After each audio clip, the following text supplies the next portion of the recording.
Pakistan media council Karachi chapter के ज़ेर एहतमाम यौम तशक्कुर के हवाले से अज़ीमुश्शान रैली का इनेकाद किया गया, जो 3 तलवार से शुरू होकर कराची प्रेस क्लब पर पुरअमन तौर पर इख्तिताम पजीर हुई।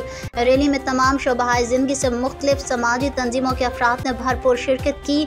पाकिस्तान मीडिया कौंसिल के ज़ेर एहतमाम कराची में अफ़वाज पाकिस्तान को खराज तहसीन पेश करने के लिए रैली का एहतमाम। रैली में सहाफ़ी, डॉक्टर, वकला, ताजिर, मजदूर और शहरियों की भरपूर शिरकत। रैली से खिताब करते हुए मरकज़ी कोऑर्डिनेटर मियां खुर्रम शहजाद ने कहा कि अफ़वाज पाकिस्तान ने हमेशा मुल्क की सलामती और अपनी जानों का नजराना पेश किया।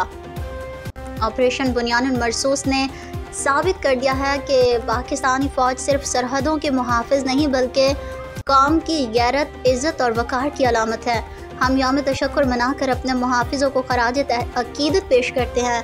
PMC के सरपरस्त आला शुएब रहमान ने कहा है कि जब भी पाकिस्तान पर किसी ने मैली आंख डाली, 25 करोड़ आवाम अफ़वाज पाकिस्तान के शाना बशाना खड़े हो गए।